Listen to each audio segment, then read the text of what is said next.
what are we watching today? Oh, this should be fun. Today we are watching Butterfly with 4 Birthdays. That's all the title has to say, and it's by Sid Laverents. I've never heard of that guy either, but let's see. Publication date 1965. Okay, so this should be fun. Butterfly with 4 Birthdays from 1965. Let's just get started, right? Let's dive in. Butterfly with 4 Birthdays. Here we go.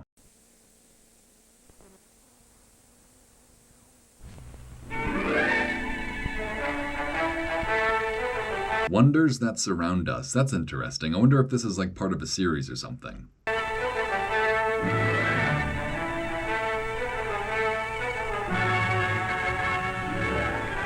You know what? I'm already commenting on the photography because that was a kind of weird shot. So they started with zoom in where they zoomed out, and then they faded to another shot where they had it slightly even more zoomed out. Like there were a few more steps in that camera process than I think we really needed. But you know what? Let's just keep going.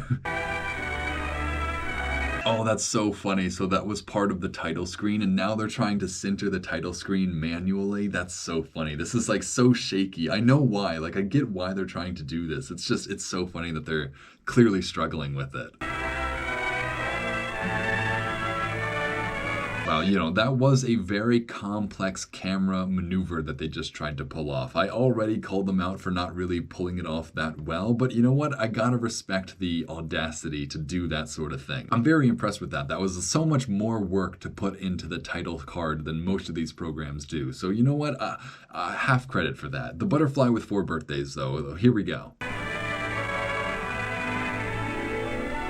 A Sidney in Laverents production. So that is really legit. Sidney in Laverents production. Interesting. I've never heard of this production company. I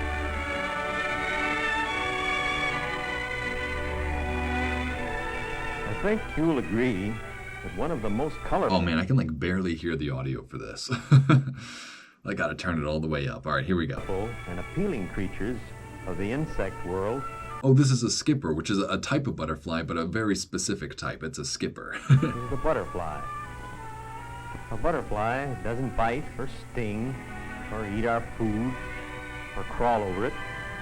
I like how they have to start this program with convincing people that butterflies aren't one of the bad insects. You know, they have to tell us that they don't bite or they don't sting. You know, like, I don't know. I feel like they're trying to overcome like the old world mentality of like nature is evil no matter what. I feel like they're trying to instill in us like an appreciation for nature. And in order for them to do that, they have to illustrate that these aren't like dangerous animals by any means. Which like it seems very obvious to say, right? Butterflies are not dangerous. But I guess maybe back then people might have just assumed that like all insects were one degree of dangerous or another. I don't know. I'm just trying to figure out why they bothered to say that in the narration. He is almost always beautiful and quite compatible with man. Or woman, in fact. That's pretty funny too that they had to specify that butterflies are more likely to be enjoyed by women than men. But I don't know if that's actually true or not. But it's funny that they had to like go out of their way to say, or women, you know? On the other hand, one of the most unappealing and distasteful insects to most of us is the crawling, creeping caterpillar. See, I disagree with that. I really think caterpillars are really cool. I don't dislike them at all. So I don't get why other people would dislike them. I guess they are crawling and creeping maybe, but like, I don't know. I like caterpillars. I think they're kind of cute and funny looking, you know? Like they're not threatening at all. Again, they don't bite, they don't sting. Maybe they have like, I don't know, maybe pincers or something, but I don't know. I just, I disagree with that statement. Greedily chewing up a favorite plant in our garden. And yet... You know, they do eat some plants, though. I will give them that. They are a little bit of a garden pest, all right? You got me. You got me, whoever this is. You got me, Sid. The butterfly and the caterpillar are actually the same insect at different stages in life. Dang, you know what? I bet that blew some people's minds back then, you know? Like, if you didn't ever actually learn that caterpillars and butterflies are the same animal, like, I wouldn't believe it either, honestly. As you probably know, there are many, many varieties of butterflies. In our story, we will take a close look at this beautiful fellow. Hang on, can I guess what type of butterfly this is? Is it a great spangled fritillary? No, I don't think so. It's some sort of fritillary, or it's a, it's not a tiger swallowtail, is it? No, I don't think it's a tiger swallowtail, but it's some sort of swallowtail, I think. The common name of this variety is the Anis swallowtail. Oh, it is a swallowtail. Yes. Okay. I didn't get the right type of swallowtail, but I at least got that it is a swallowtail. I'll pat myself on the back. I knew a skipper. I knew a swallowtail. I'm doing good. I have that poster back there. I've been learning a lot about butterflies, so I'm proud of myself for being able to identify them. Because it prefers to lay its eggs on the anise plant. Its scientific The anise plant? Is that what he called it? name is Papilio zellicum. At first, Dang, I love his pronunciation of the Latin name too. Like, I struggle with those too. Again, part of what makes these programs so funny is like this is the same exact sort of stuff that I do on Atlas Pro as well. So like I've also had to say random Latin names that make no sense and just come up with a pronunciation on the spot for them. So I appreciate the narrator doing that here as well. glance, the zellicum is sometimes mistaken for the monarch butterfly because his coloration and markings are somewhat similar.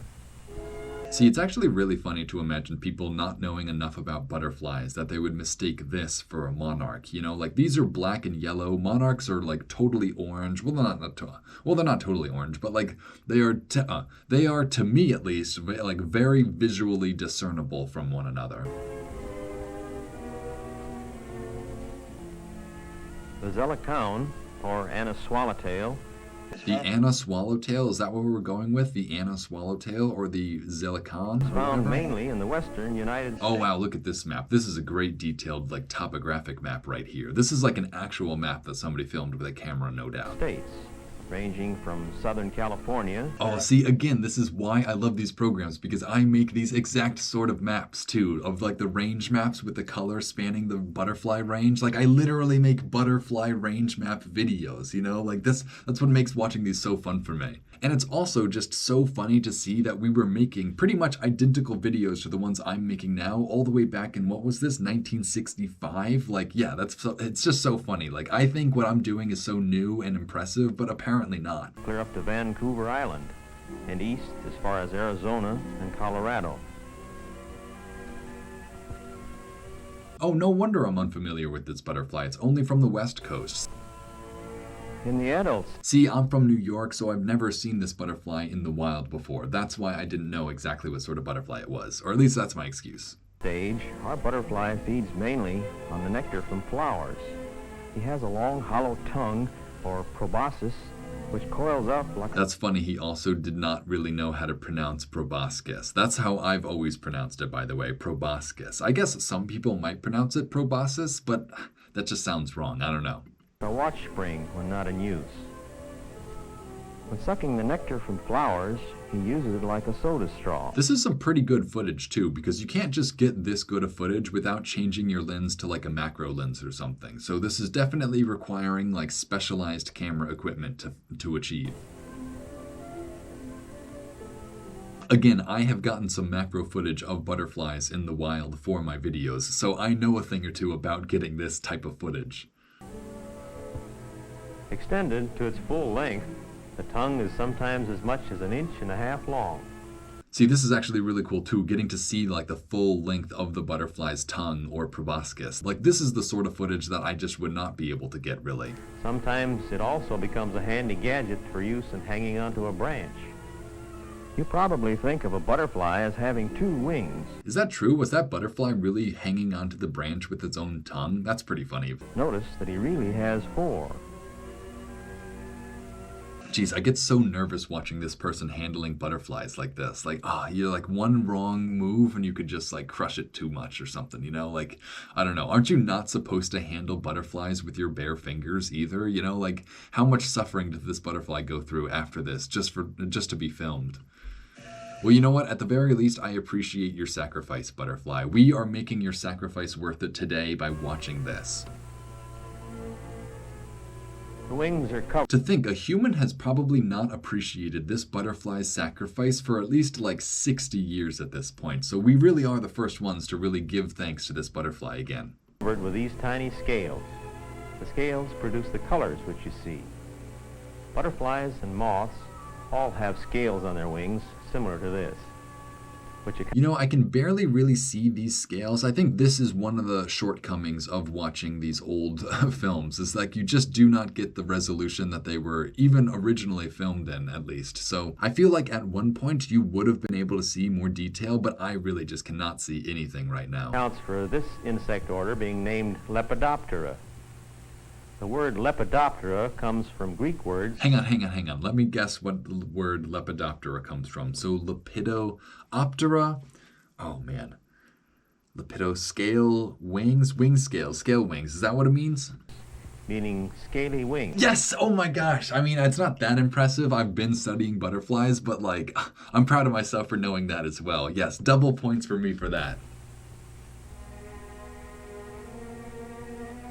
Like a housefly, our butterfly has two compound eyes.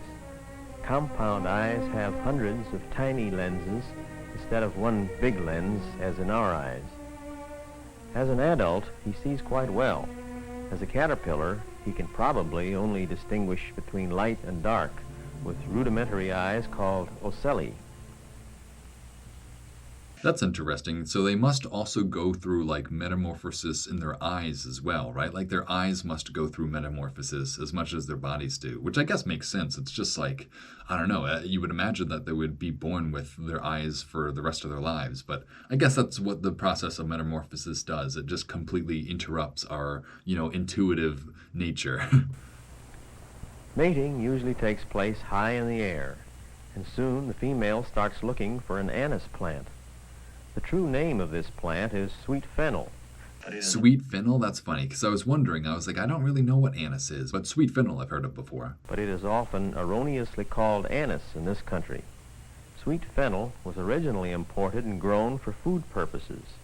It spread like a weed. It is pretty sad that they're out here trying to find like habitat for this butterfly and all they're finding is like roads and railroads and houses and cars and stuff. Like every single shot there has just been like human development like front and center on it, like not even in the background really. It's just like, dang, like, like they couldn't even find like a nice pristine environment with all the flowers that these butterflies like to film this. Like they had to go just into this like urban wasteland in order to get the shots that they wanted. Which I guess is kind of nice that there are butterflies even in this urban wasteland. It's just like they really didn't have access to like a pristine environment to film in, Like when I film stuff like this, I always hate getting like human structures in the shot, I don't want the cars, I don't want the houses, I only want the nature. And I can only assume the people filming this must have felt a similar way. Maybe not, maybe they didn't really care. But like when you're getting a shot of a butterfly, you just don't want cars going by in the background or anything. So I can't tell if they filmed in this sort of environment purposefully or because this was like their only option. Like sometimes you gotta film where you have the butterflies flying, but other times you can go into nice places that have butterflies and not just houses in the background. Again, very few people actually care about this, but I'm in the mindset of the photographer with this sort of stuff. So I'm thinking about what they wanted and if they actually got that or not. I've planted some sweet fennel in our backyard to attract these butterflies. This simplified study in photography.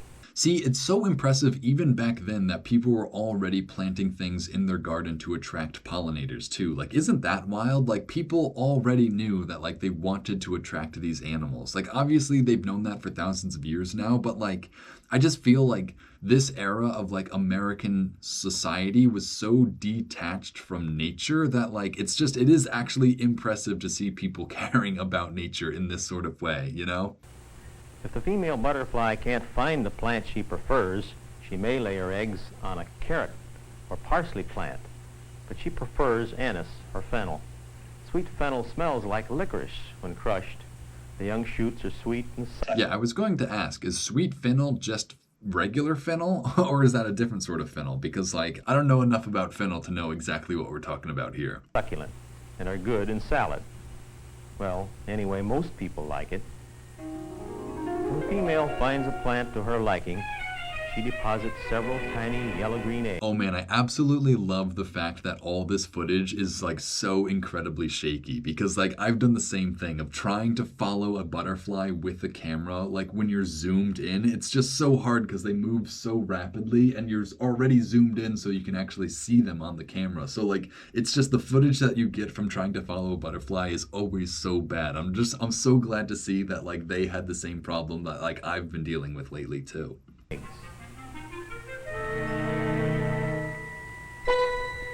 And we have just witnessed the first of our butterfly's 4 birthdays. Oh, okay, so that was the butterfly laying its eggs, I assume? We can tell how tiny the egg is Yeah, there you go, yeah, laying the eggs. by comparison with the head of a pin. In a few days, the egg changes color, and in about 10 days, with a magnifying glass, you can actually see the little caterpillar inside. Is that true? Can you see a caterpillar in there? I can only see this like big dot. I really want to see a caterpillar. Maybe we'll see one in the next shot. Oh, that might be its head or something though.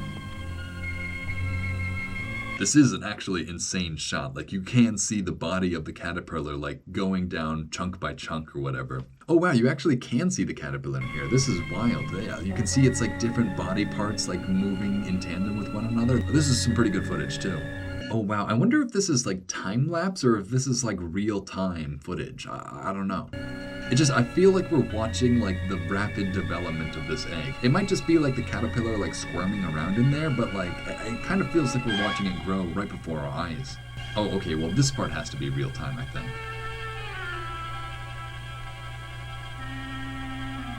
Oh, man, I love the suspenseful music too. They always went so hard crafting the music for these sorts of things back in the day. Like this really is like illustrating the mood very well.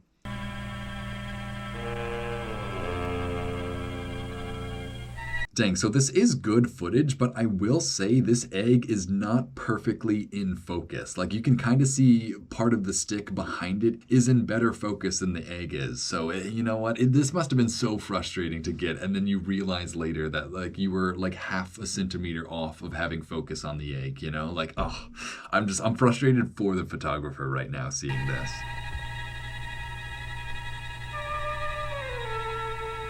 And so, at birthday number... Wow, that is a really spiky caterpillar. I was not expecting that. This definitely does look like a little monster of some kind. Number 2, the egg becomes a baby caterpillar.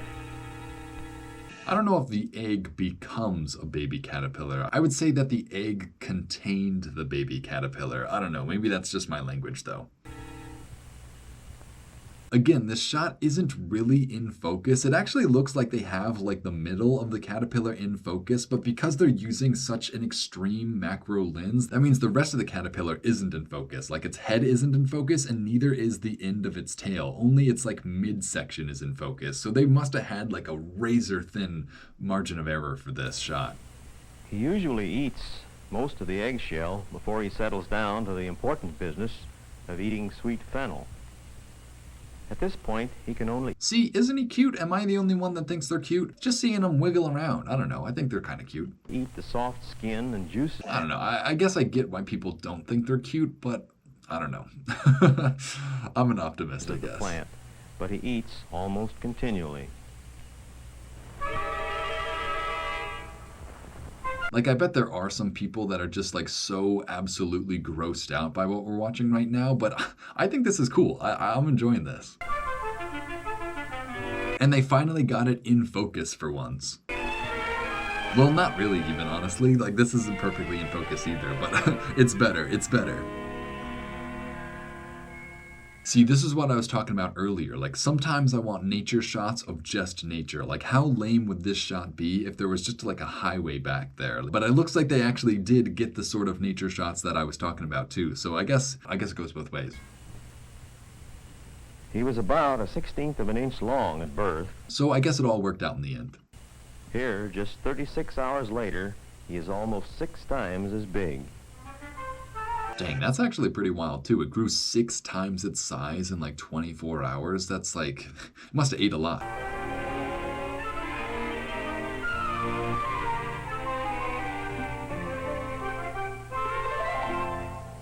He eats and grows almost unbelievably fast. So fast, in fact. Oh man, we kind of had a hard little edit there, but I don't think we actually lost anything. That actually seems like that cut was in the original, so I don't think we actually lost anything. That his skin can't keep up with it. Notice how tight it's becoming. Again, I can't really see what he's talking about very well. It's just there's very little contrast between the skin of the caterpillar and what's behind it. So I don't know if that's, again, an artifact of this being so old or if this just was not filmed as well as it could have been. Suddenly, he begins to make some odd movements. His skin splits, and out he comes. With a brand Again, it's not perfectly in focus. Oh, you can see him actually shifting the focus a little. Maybe he finds it. Maybe he finds it. new skin. This new skin has Okay, this is a little better. It's a little better. colored stripes, which help to camouflage him and make him harder to see in the fennel plant. He sheds his skin like this at least twice during his life as a cat. Oh wow, this looks like a completely different caterpillar now. I thought it was just going to look like a bigger version of the same caterpillar, but this has like a completely like different coloration and patterning and everything. That's really interesting. I never really thought that like there might be multiple stages of caterpillar before even getting to the butterfly part. So is that its second birthday or no? Caterpillar, once when he's very small.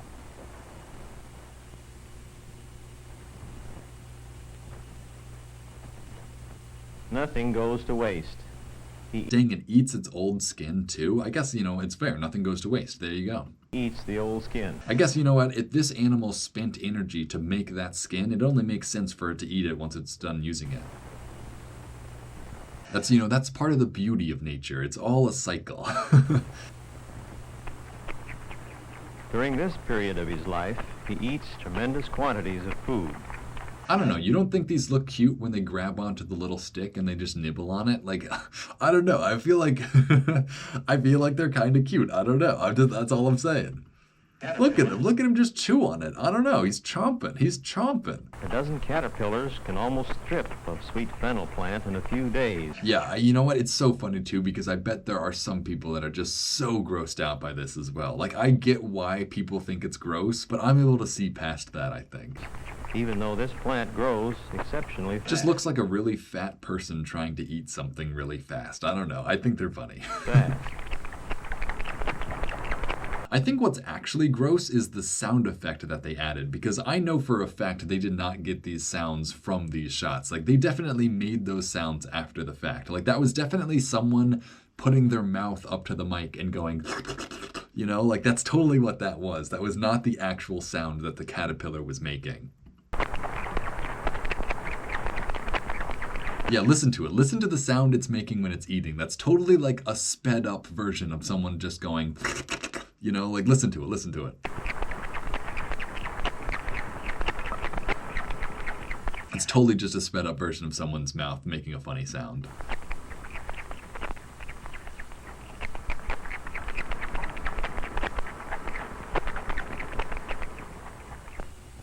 I would be shocked if that's not the case. If that actually is the native audio, I'll freaking eat my shoe. Soon the ground beneath the plant is covered with droppings. To show how rapidly he grows, Dang, so I think we also lost a little audio there, because it seemed like they were trying to explain the caterpillar pooping, but we didn't hear anything, so I guess we'll just skip over that. But we lost a little bit of something there. these shots were taken exactly 1 day apart, with the same lens, the same distance from the camera. The same lens. I appreciate him saying with the same lens. I'm definitely still thinking about the lenses this guy's using. Day number 6, 1 week, 8 days. Again, this is also some pretty impressive footage. Just having like every single day from the same angle, from the same everything. Like, I don't know. It's just, they obviously put a lot of work into these shots to get them to work in sequence with one another, which is hard to do. 9 days, 10, 11 days in a new skin, Oh, I was about to say, yeah, this one looks completely different than day 10. 12, 13 days, and he's almost 2 inches long. Wow, that really is wild how fast they grow. I mean, I guess they're pretty small, so it's not actually that fast of growth, but like, I guess proportionally, it's very fast. Suddenly, one day, he becomes nervous and starts to climb down out of the plant that has been his home. I wonder if that personification is true. Like, does this caterpillar actually feel the same emotion as human nervousness? You know, like, do they actually get like anxious, or is there some other like signal to their brain to start doing this? Like, is it just them feeling nervous, or is there like a time or like a temperature, climate sort of thing that tells them when to start forming a chrysalis? I just find it hard to believe that they base it entirely on the fact that they feel nervous. Like there must be a more complex mechanism in place for that.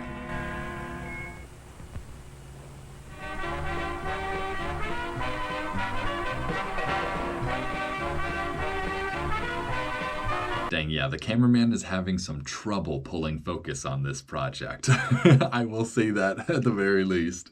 I feel his pain. I definitely have had the same struggles myself. It's so funny to see in an official program like this, the struggle that he's having.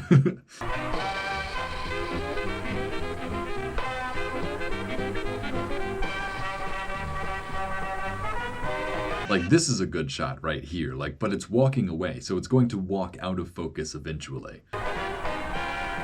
Again, it's also so shaky because he's holding his camera and he's zoomed all the way in, and even that little shake is just enough to make the whole footage shaky because he's zoomed in so far. And again, the reason I know all this is because I've also experienced this same exact struggle before.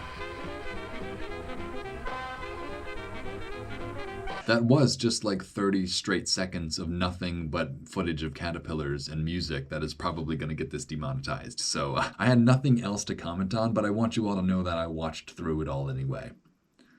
I just watched like 30 straight seconds of just nothing but caterpillars. It seems that this spot has already been staked out.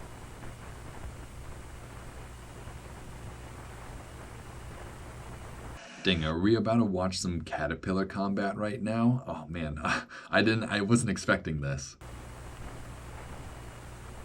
Well, it looks like there's two caterpillars on this log. See, I don't know, what's the limit? If this one is tolerating another, why won't they tolerate a third?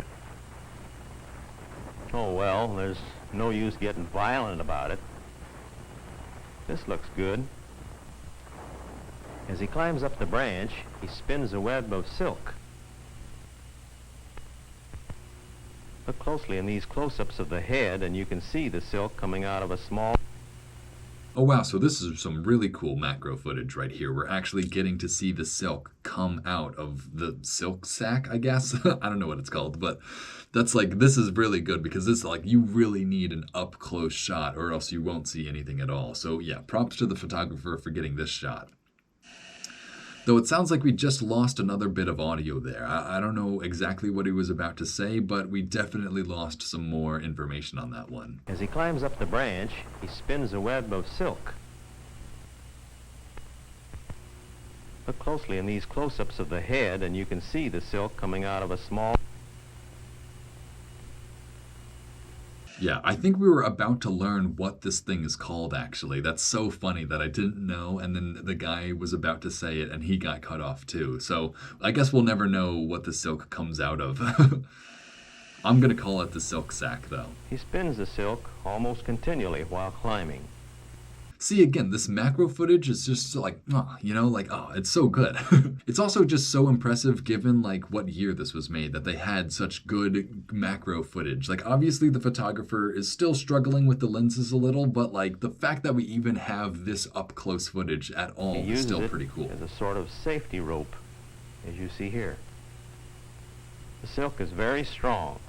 Yeah, the fact that we can actually see a single strand of silk through this camera lens is just telling you how zoomed in we really are. We are looking at something very close right now. And one strand will support him if he falls, and he can climb up practically any surface by making a ladder of silk. Here we see Dang, hang on, this is an impressive shot too. Not because it's really so complex, but just think about it for a second. Like, this caterpillar is climbing up a surface, so they must have like a pane of glass leaning up against the camera for this caterpillar to be climbing up so that they can shoot through the glass and get this angle of the caterpillar. This is just like, again, a very simple shot, but at the same time, a very complex shot that a lot of thought had to go into. Here we see him climbing up a piece of glass. Oh wow, so he just said he's climbing up a piece of glass. All right.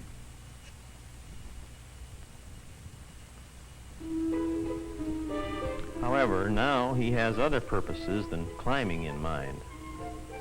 First, Again, I bet this photographer was just so frustrated. You can see this caterpillar going in and out of focus as it moves. And I bet he was just thinking, why won't it sit still so I can get focus on it? You know, it's so funny. It's so funny seeing the focus on this. he covers the branch of his choice almost completely with the silk.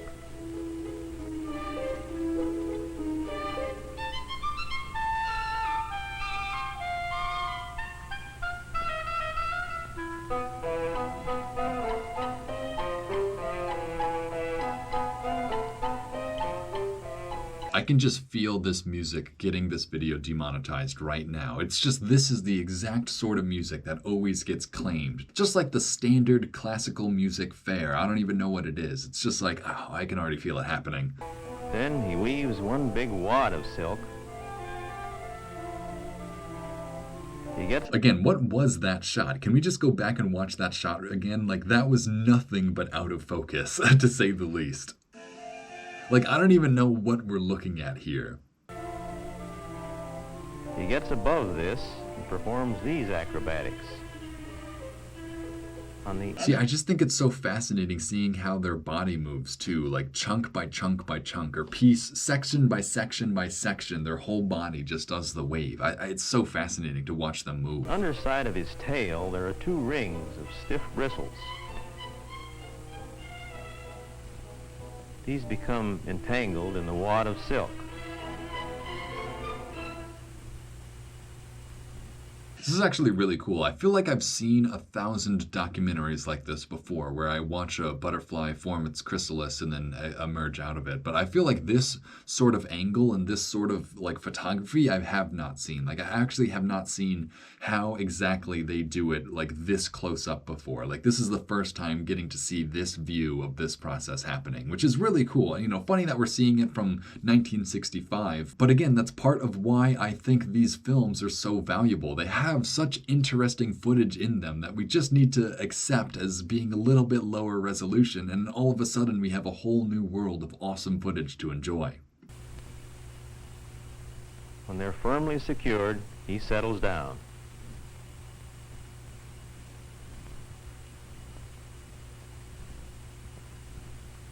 Then he starts the intricate job of weaving a special loop. Oh wow, that's really cool. We're getting to actually see him draw this string of silk around him. This is some really cool footage. An amazing thing about these and other insects is the tremendous amount of knowledge that they are born with. Wow, so it just made a loop around itself to hold it to this twig or whatever. That's pretty impressive. That's just like, that's a complex maneuver, and it's like it takes an understanding to pull that off. Well, I guess it could all be instinct at this point, but like, it's clever instinct to say the least. No one teaches them to do all this. We call it instinct. Oh, well, there you go. Instinct. Yeah, I just said that. But wouldn't it be nice if we could be... That's so funny. I always do that. I always just interrupt the narrator and then just have them reiterate what I say a second later. be born with knowledge that our ancestors had learned? I hope you guys are impressed by that. I hope that's like a cool thing that I do and not like an annoying thing. Say maybe a knowledge of... Like, I can just imagine some of you just screaming at the screen, just watch the program, don't interrupt it with your own nonsense, you know? But like, that's part of the fun. I don't know. mathematics through calculus. When the loop is complete to his satisfaction, he shrugs under it.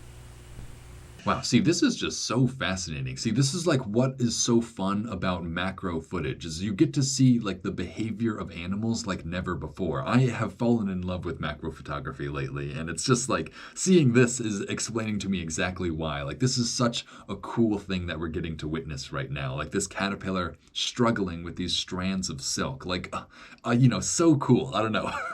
And you would never be able to watch this with like your naked eye. Like I guess you could see it sort of, but not this good.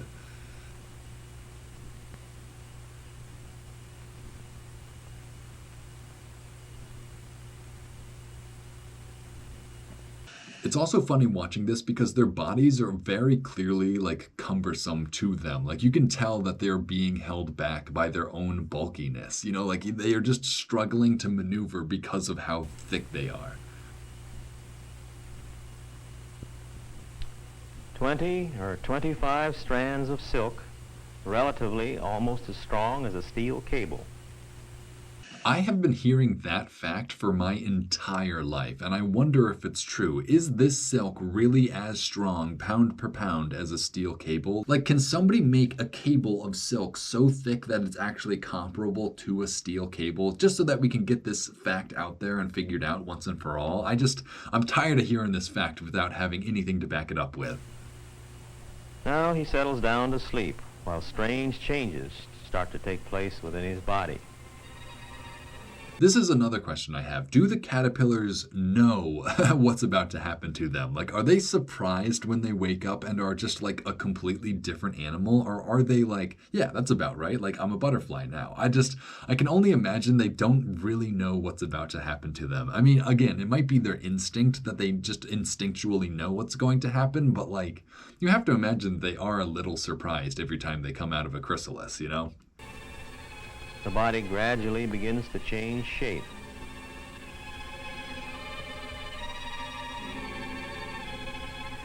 It arches back from the stem until it's entirely supported by the silk. That's so funny. So it really is just relying on this one loop that we watched it do around itself. That's really interesting. By the way, this is a different caterpillar from the first one we were watching. It is of somewhat darker coloration. Oh, well, it's a different caterpillar. Well, same thing. We watched the other one do that loop as well. The shiny black things you see toward the top are his front feet, tucked up under his chin. See, he's talking about shiny black things, and like I can't see anything black on this screen. Like it's all just one background color black to me. Like, do you guys see what he's talking about? Maybe it's this thing right behind the silk, but like I can't see his teeth.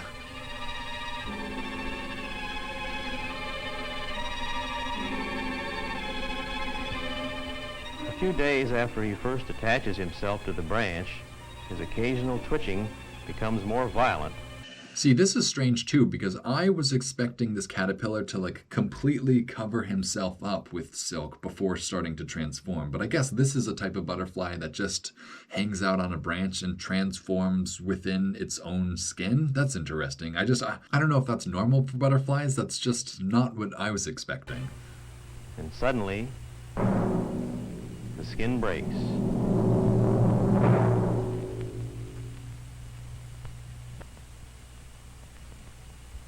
Yeah, I don't know why, but I thought it was going to make like a little cocoon for itself and it was going to emerge from that, not from its own skin, which we already saw, I guess, which is not that surprising. Now I'm just starting to question whether or not what I learned in like grade school was true at all. Like, do they not form a chrysalis? This might just be like a special kind of butterfly that doesn't form a chrysalis or whatever, but I'm a little surprised that I'm actually learning something for the first time.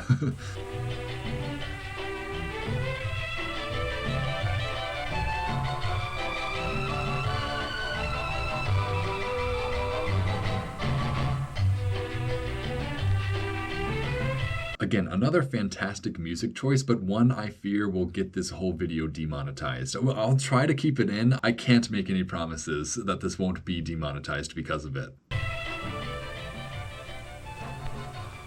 This is sort of like trying to get out of a girdle with a belt on and your hands tied behind your back. I don't even know what a girdle is, to be honest. See, that's another like old-timey thing, like that has been preserved through a totally random film like this. Like a girdle, like did people really wear girdles in 1965 still? I don't know.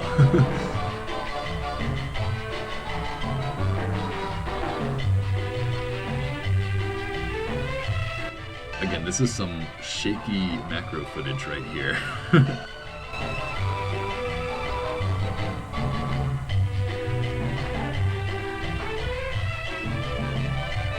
This really is like spectacular what we're watching though. Like I feel like nobody appreciates just how like impressive this footage really is.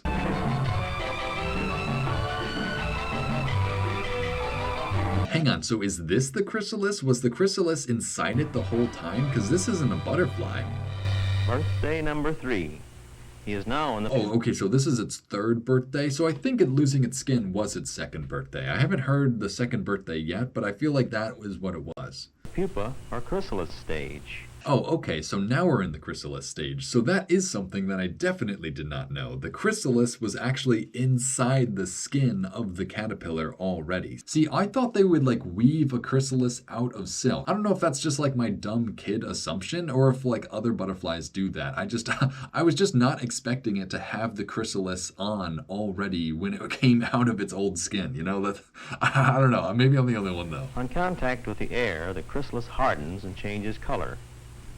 They usually are a light green color at first. Just like, is this how all butterflies do it? Do they already have the chrysalis over them when they shed their last layer of caterpillar skin? I don't know. Now I'm shook a little. Now I feel like I don't know anything. First, gradually darkening with age. However, sometimes they will be quite different colors. Like, I literally thought the whole point of the caterpillar silk was to spin like a cocoon for themselves. Like, why do they even have the silk if they just make a little ring for them to hold on to? I feel like they could do it so much easier without the silk. I don't know. Like, do other caterpillars use their silk to make cocoons, or am I just like making that up or something? They may attach themselves to any convenient surface. It is probably only coincidence, but often they... No, I wonder if these are like legitimate cocoons that they found and filmed, or did they like put these here? You know, that's what I'm wondering. Like, I don't know. On the one hand, it's like perfectly possible that they just found these in random spots and filmed them. But on the other hand, it's like, did they really find all of these in just like the most perfect spots imaginable? Or did they just like take a defunct chrysalis and put it everywhere with some glue on it and film that? You know, like I'm just curious. I'm curious how they got these shots. They seem to assume the coloration of the surface they're upon.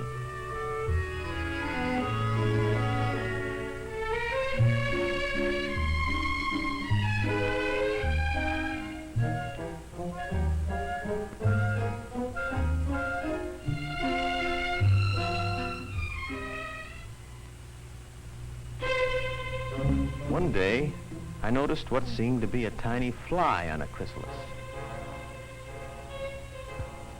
Closer investigation... Oh, a tiny fly? Is this like a parasitic fly? See, this is interesting now. I've never really heard about something like this. So let's see what this is all about. Showed it to be a little wasp. And it turned out that this tiny fellow is probably the worst enemy that our Anise butterfly has. Okay, so it is like a parasitic wasp, like laying its eggs in this butterfly chrysalis. That's crazy. He is less than 1/8 of an inch long and has the mouth-filling name Pteromelus puparum.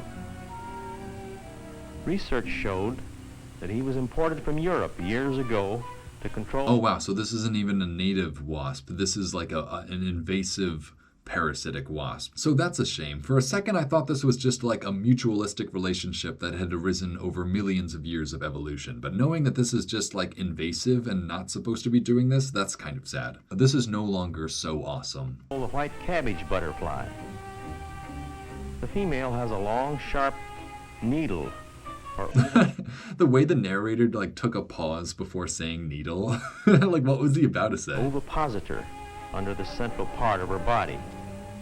Here she is using the needle to laboriously drill a hole in the hard chrysalis. Look closely under the body and you can see the neat... See, isn't this some amazing footage too? Not only are they zoomed in on a caterpillar's chrysalis, they're zoomed in on the parasitic wasp clinging to the caterpillar's chrysalis. Like, I can only imagine how zoomed in this guy is right now. But sadly, it's also still out of focus. Like, I don't even know if this cameraman has found focus yet. When the drilling is complete, it appears that she lays her eggs in the hole. Hang on, so do these wasp eggs kill the caterpillar in the chrysalis and then like eat it from the inside? Or do they live in the caterpillar, wait for it to emerge, and then hatch through the body of the butterfly? I'm curious, because one is definitely worse than the other. The butterfly chrysalis cannot move, of course, except to twitch a little, and is completely helpless. So this tiny little wasp, about the size of a gnat, is probably the main reason that the anise butterfly is not much more plentiful than it is. You know, that is interesting for two reasons. One, that they did identify like a good reason for this butterfly to be disappearing. But two, because it kind of seems like they're glazing over the human-caused reasons behind this. Like, is the anise butterfly really threatened because of this one little wasp, or because it lost like 50% of its native habitat to human development? You know, like, I get the argument that this invasive wasp is like damaging this population, but I feel like sometimes these are used as scapegoats to avoid the actual problem, which is just the presence of humans. I don't know which one's actually worse for the butterfly, but it just feels like they're trying to use this wasp to explain why these butterflies have disappeared, even if that's not entirely the right answer. If the chrysalis is cut open in a few days, it will be almost completely filled with these tiny larvae. Oh, okay, so they are going to eat it alive while it's in the chrysalis. That's freaking hard, man. And there's really no way to like defend against that. Well, I guess besides having like a thicker chrysalis, but I don't know, that's tough. That really is. Soon thereafter, holes appear, and out come the newly hatched wasps. Oh, I have a feeling you guys who do not find these animals cute are not gonna like this. Just flies burgeoning out of a hole, of a fleshy hole. Yeah, no thanks. The first thing they do as adults is to mate. Then they fly off. You know what? I guess they're not so different, you and I. And all that is left is the dead shell of our chrysalis. During the caterpillar stage, one of the ways he discourages enemies is to stick out these orange horns. Wow, that's interesting. This is kind of unrelated to what we were learning about just a second ago, but this is also pretty cool. Again, we have to appreciate the footage. The fact that this guy's zoomed so far in on these little orange horns at the front of this caterpillar, even though he's not pulling focus perfectly correctly, it's still impressive footage. I'm impressed that we're getting to see this. I've actually never seen these either. Like, I've never seen a butterfly documentary that has gone into these little, like, display fear things. I'm curious to actually learn about them now. They give off an offensive odor, and probably this discourages birds. Like, does this really work? Will a bird actually see this little orange thing pop out of its head and go like, whoa, never mind? That's just so interesting. I've never seen a little display mechanism like that on a caterpillar before. He can even put out his horns after he has gone into his sleep at this stage. That's so funny that it's just these little horns that poke out. That's its entire defense strategy, is these little like wacky wavy inflatable flailing arm flailing horns coming out of its head, you know? Like that's all it can do to defend itself in this situation.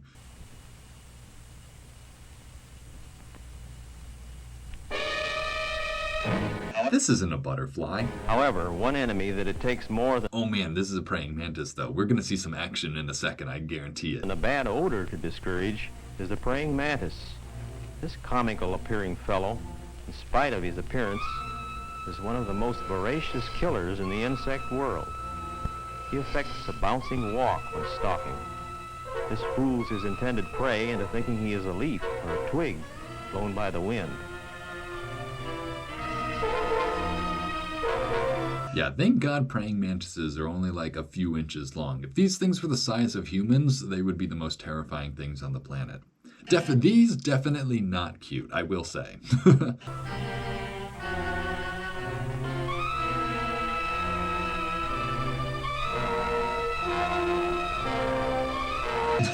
Oh wow, look at this face. This is an amazing shot of this praying mantis's face though. Those are its actual eyes looking up too. This is a good shot. Good for the cameraman for this one.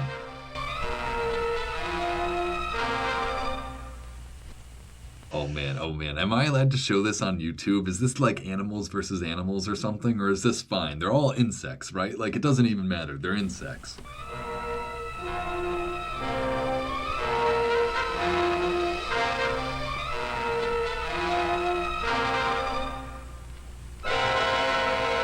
Dang, they missed the actual shot of it lunging and getting it though. Like, dang. Like that, all that build up just for it to cut to it already having snatched it off the stick, you know? I don't know. That's a little disappointing. Like there was so much build up to it. I was so ready to see it actually strike the caterpillar. So for them to cut to this shot where it already did that, oh man, I wanted to see it. Usually I don't like seeing stuff like that. I do not like seeing, animals being violent or anyone being violent towards animals, but I feel like in this setting it's fine, right? Like this caterpillar has been dead for like 50 years at least by now. Probably 60 years at least by now.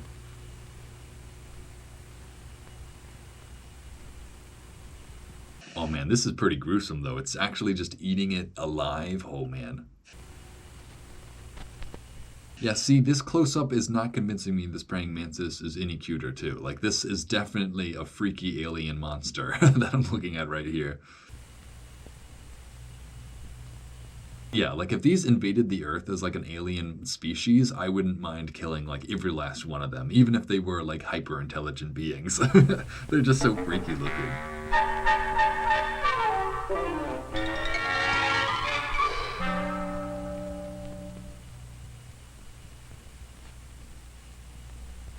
Oh man, that was a great shot right there. You could actually see its pupils moving. I was about to ask, are those actually its pupils or are those something else? But then you got to see them move around like they were actually looking somewhere. Like, oh wow, that was a cool shot. Yeah, look at that. You keep seeing it even more. Wow. So those actually are probably the pupils. That's so wild. Oh man, it's so much more freaky now. Like, I know the music is doing a lot of the heavy lifting for making me feel some sort of way, but like, no, like this actually looks pretty creepy too. A praying mantis will attack almost any insect. Oh yeah, I forgot we were learning about butterflies. It looks like he has decided to try a little butterfly for dessert. Oh man, how does this go? Does the praying mantis get the butterfly? That would be so disappointing. If I watched this whole thing about the butterfly's life cycle, from an egg all the way to an adult, just to watch it get like hunted and eaten in the first moments of its adult life, like, wow, that would be really sad. I really hope this butterfly gets away.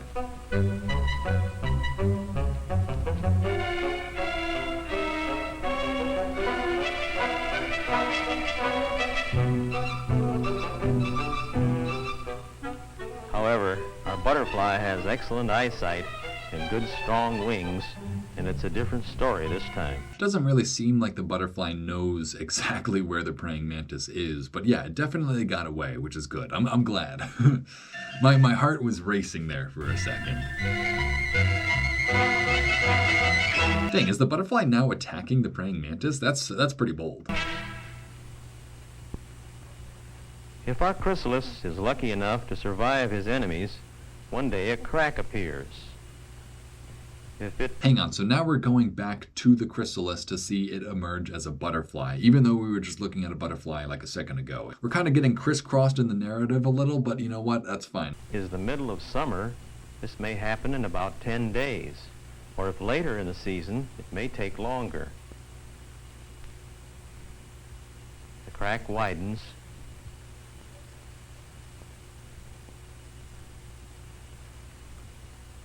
You know, usually I criticize these sorts of programs for showing us the footage like in real time, but here I really appreciate it. Actually getting to see this caterpillar, or I guess butterfly now, claw its way out of its own chrysalis, like that's what this whole thing is about, really. Though again, I do sort of wish the background was a different color so I could actually see like the contrast between the black and the white of the butterfly, but you know what? Beggars can't be choosers, I guess. Then a last desperate effort. Out comes a slightly bedraggled-looking butterfly. A slightly bedraggled looking butterfly, is that the word he used? I didn't know that was a word, but bedraggled? It's very rare I add an actual new word. Whatever, I don't need to say that. Then a last desperate effort. Out comes a slightly bedraggled-looking butterfly. Slightly bedraggled looking butterfly. I'm gonna have to look that up in the dictionary later. Bedraggled. But again, we kind of skipped over like the money shot of this whole process, of the butterfly actually climbing out of the chrysalis. Like I know we saw the beginning of it and obviously we're seeing the end of it, but we didn't actually see the moment where it latched onto this twig and pulled itself out. And I feel like that's the most valuable scene to shoot, but I guess they didn't get it or something. This is his final and fourth birthday. Okay, so this is the fourth birthday of the butterfly. We've made it through all four. He's now an adult butterfly. So let me summarize these birthdays. The first birthday is when they're laid as an egg. The second birthday is when they shed their infantile skin. The third birthday is when they shed their regular skin into a chrysalis. And then the fourth birthday is when they emerge from the chrysalis. Okay, I think I got it now.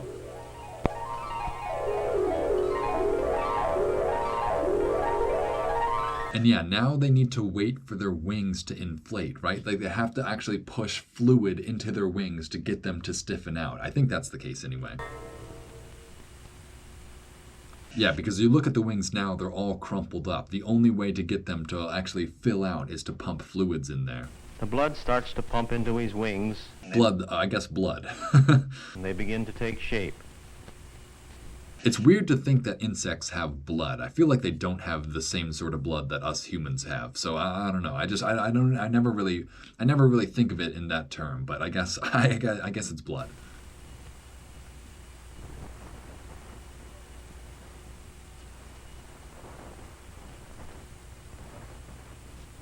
Finally, they are normal size, and he hangs them out to dry.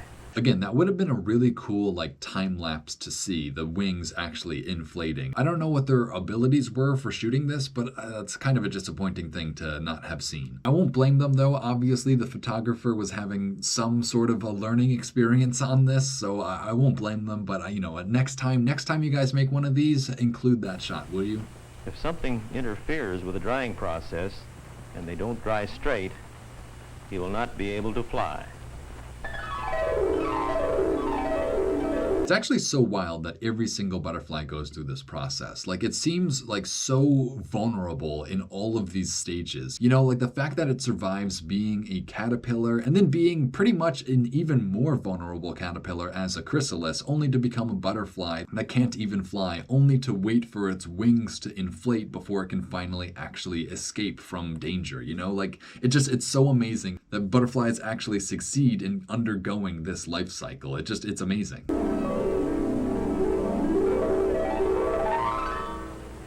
And so we have seen all four of our butterflies' birthdays, the complete life cycle.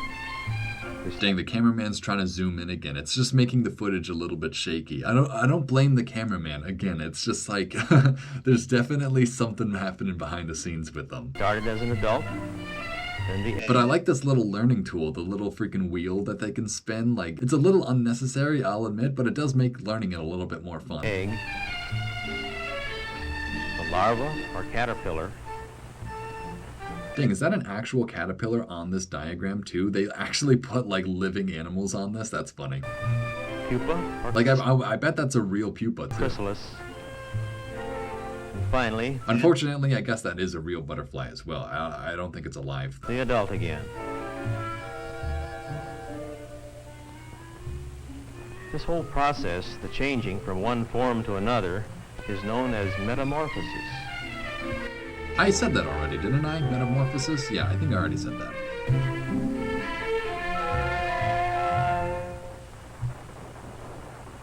The purpose of our little story has been to point out that we are often so busy that we don't even see the wonderful and beautiful things that surround us.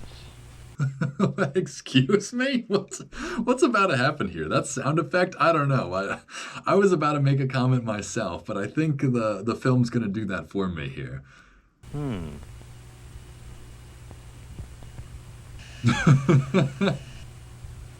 No way. No way. Oh my gosh. What is this for? Like what?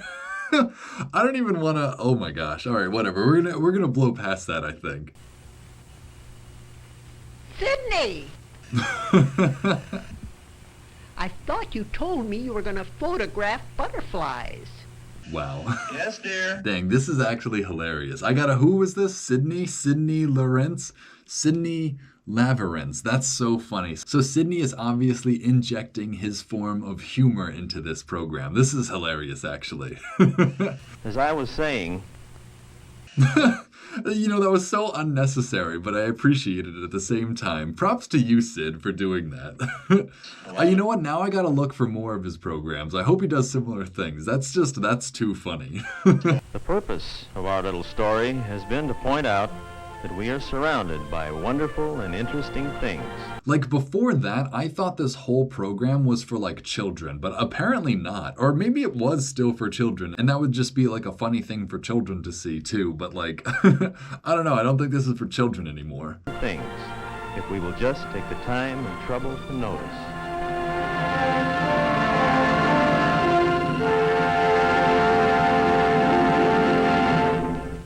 Wow, so that was pretty good. I was not expecting a little funny sort of ending, but that's pretty good. You know, I wonder if this woman is like his actual wife. Like, this is how he gives her a part in all of his programs. It's just by having her, like, interject or something. I wonder if this is a model. I wonder which of these women he actually has a relationship with. It must be the second woman, right, who actually opens the door. That's too funny. I was just not expecting that. Based on, like, the tone of the rest of this program, that was not what I was expecting at all. That's just a funny little skit that I guess Sid included just for us. That's that's so funny. Oh man, that's all I can think about now. I'm trying to come up with like my closing thoughts. So this was a very enjoyable documentary. Again, go on YouTube and look up the life cycle of a butterfly and you will not find a better program with better footage and better visuals of everything that's happening than this. Like you really won't. Like this is like the perfect program for what it's trying to accomplish. It really is. Like we saw every stage of the butterfly's life. We saw plenty of great footage. Maybe some of it wasn't in focus all the time, but you know what? We still saw everything happening. Yeah, I'll say it. This was a pleasant viewing experience to say the least. I think I found a clue about these women. So if we go back to, 4:30, we can see this man with the woman in his garden. And I think this man might be Sid. And this woman might be the woman that we saw a second ago. Not the woman in the bikini. The woman yelling at the camera guy for looking at the woman in the bikini. So I think they are a married couple. I think that was just a little joke that he put in there just for fun. Which means he must have hired this woman as like a model or something just for this purpose, which it makes this even funnier. Like this is a very thought out joke that he put into this program, you know? I don't know. I'm losing my mind a little bit over here thinking about it. But you know what? It's taken too much of my attention. I think that's all I have to say about this program is that it was very good. It illustrated the life cycle of a butterfly perfectly. And that's exactly what it set out to do. And it made me laugh at the end, which is, that's a bonus. So if you enjoyed watching and would like to help support this channel, you can do so by heading on over to the Internet Archive and leaving them a donation. The Internet Archive is where I get all these old programs from, so they deserve all the donations from you guys. And with that, I think we're finished. So cut to black.